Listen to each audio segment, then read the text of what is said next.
Seja bem-vindo a mais um vídeo do canal Fomos Testemunhas de Jeová. Para vocês verem o poder de influência que tem essas seitas, né? Na época que eu estava prestes a me alistar, esse mesmo ancião, eu naturalmente seguia as orientações do corpo desgovernante e fui procurar a orientação do ancião da congregação a respeito do alistamento militar. E esse ancião me mandou para um outro ancião que me deu um formulário de pedido de eximição. Eu, né, na época, eu era ignorante, hoje eu sou formado em Direito, mas na época eu era totalmente ignorante. E aí o que acontece? Eu fiz o requerimento e dei entrada. Nem tinha noção que isso ia complicar minha vida absurdamente. Aí depois eu fiz o concurso público e passei, que é onde eu trabalho até hoje. Eu passei no concurso ali na casa dos 19 anos e entrei onde eu trabalho aos 20. E aí o que acontece? O exército me chamou. Quando o exército me chamou, eu já tinha verificado, já estava muito triste, orava a Jeová o tempo todo pedindo que ele me ajudasse a resolver essa situação. E não é que ele me ajudou, eu fui chamado pelo exército para explicar o seguinte: olha, esse teu requerimento está errado, está desatualizado, tu precisa atualizar. E aí, sem consultação nenhuma, eu perguntei assim: olha, eu posso desistir disso aqui? Eles falaram: pode, mas eu faço o quê? Eu disse: só basta rasgar. Aí eu rasguei na frente deles e joguei lá. Mas aí tinha a questão de jurar bandeira, né? Aí eu descobri que tinha um irmão, né? Porque era ancião, ele virou ancião depois, mas ele trabalhava nessa junta militar e ele simplesmente falou lá com a autoridade militar e eu fui dispensado de jurar bandeira e fui dispensado do exército, né? Tem um certificado de dispensa de incorporação. Se os anciãos soubessem, né, porque foi assim que eu tinha escapado do exército, o negócio ia feder pro meu lado. Mas desde então eu comecei a alertar os irmãos: olha, você não precisa abrir mão do serviço alternativo, porque não tem base para isso. Aí eu, naturalmente, utilizava uma revista que na época já existia, né, dizendo que o serviço alternativo era uma questão de consciência. Mas ainda assim, esse ancião ele me deu uma orientação para isso. E curioso, esse ancião trabalha exatamente onde eu trabalho hoje. Esse ex-ancião, digo, que hoje ele já está dissociado, inclusive.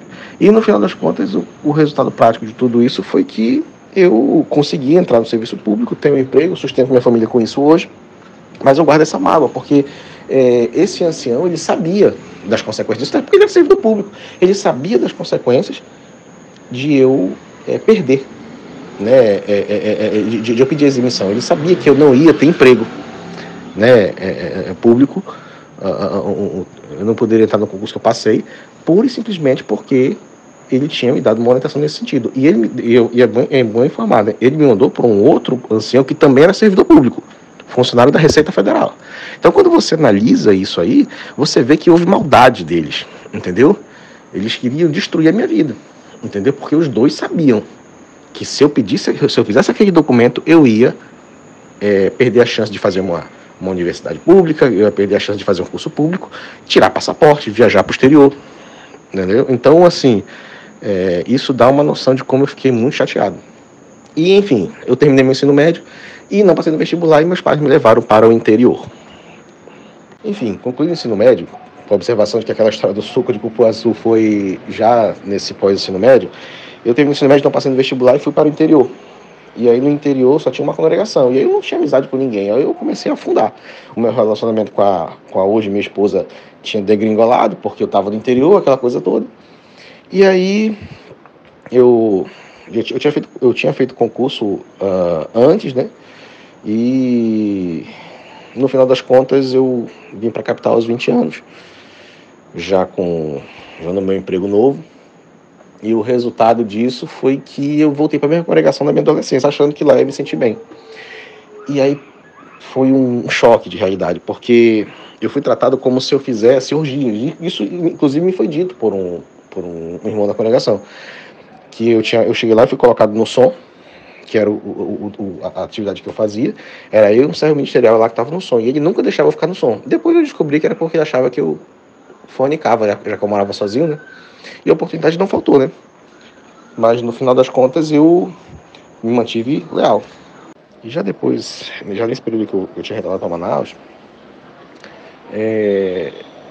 eu tive um problema com a ação da congregação. Isso, inclusive, bastante problemático, sabe? Cheio de pensamento absurdo. cara que se metia na vida. Ele e a família dele eram muito fofoqueiros, eram os mais fofoqueiros da congregação na época. E ele era responsável pelo ônibus que levava o pessoal para as assembleias e congressos. E esse ônibus saía da casa dele. E tinha uma pioneira que morava longe, né, da casa dele, e o ônibus não passava lá. Só que quando eu retornei do interior, eu cheguei lá e descobri que durante os 3 anos que eu fiquei fora, teve um casal de testemunhas de Jeová que estava na congregação e eles eram de fora e estavam morando aqui em Manaus um tempo porque casa de emprego, aquela coisa toda. E eles moravam muito próximo da casa dessa irmã. E enquanto esse pessoal estava lá, o ônibus ia buscar, ou seja, o ônibus ia buscar aquele pessoal e não essa irmã da congregação. O que para mim restou muito claro que havia uma perseguição em relação a ela. E eu, em razão do meu senso de justiça muito forte, eu cheguei para ele o seguinte, que já ia ter uma assembleia em seguida, falei, olha, o ônibus vai buscar lá a irmã?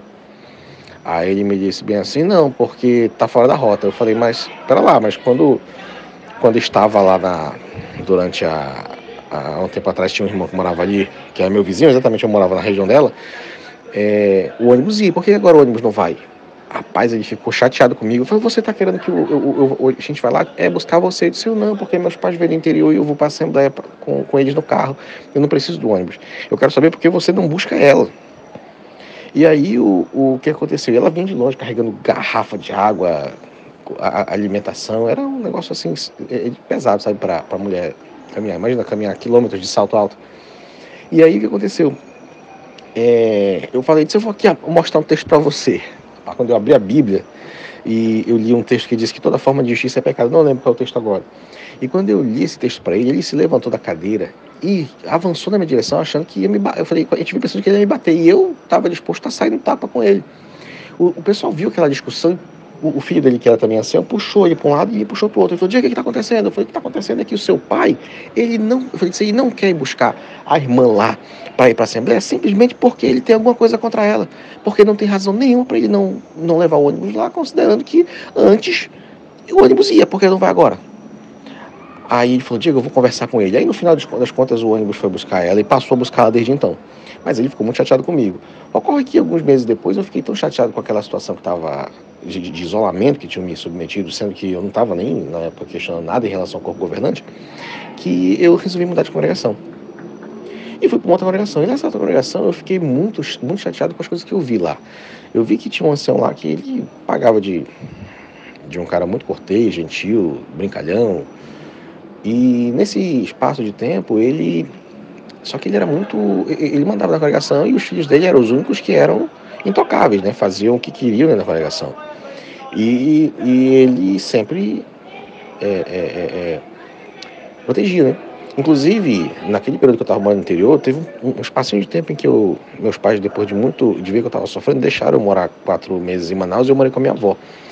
E meus avós, na realidade. E aí, todo fim de semana eu ia para casa desse irmão, na época eu era amigo do filho dele, e a gente ficava alternando com outro irmão de outra, né, que morava em outro endereço, mas também era da mesma congregação, com quem eu fiz uma amizade muito legal, inclusive. E aí, o que aconteceu? Fazendo um parêntese, eu soube que a esposa desse ancião me criticava porque ela dizia que eu ia para casa dele e não levava nada, e aí comia a comida deles e ficava lá dormindo e comendo as custas deles, sendo que na realidade, na época ele estava desempregado e quem, na realidade, levava algum dinheiro para ajudar lá era eu, né? Então isso me deixou muito magoado, e aí depois que eu cheguei lá ele ficou muito, muito chateado comigo, porque na época eu acreditava na organização e que lá era o lugar certo, e quando eu via coisas erradas eu me insurgia com coisas erradas e eu delatei o filho dele, né, em relação a uma situação que tinha acontecido, e a consequência disso foi que ele passou a me perseguir. Eu não passei nem um ano lá, fui perseguido por vários irmãos, e eu resolvi ir para uma outra congregação que se reunia no mesmo salão, mas era outro dia, que era a congregação que eu encerrei minha atividade como testemunho de Jeová. E quando eu fui para essa outra congregação, foi uma carta de recomendação, quer dizer, de recomendação na realidade, né, falando horrores a meu respeito. E tanto que o ancião, o coordenador que chegou, eu tenho um carinho muito grande por ele até hoje, ele falou para mim bem assim, Diego, eu vou ignorar o que está nessa carta, porque eles falaram absurdo a teu respeito. Então, vamos começar a tua vida do zero aqui.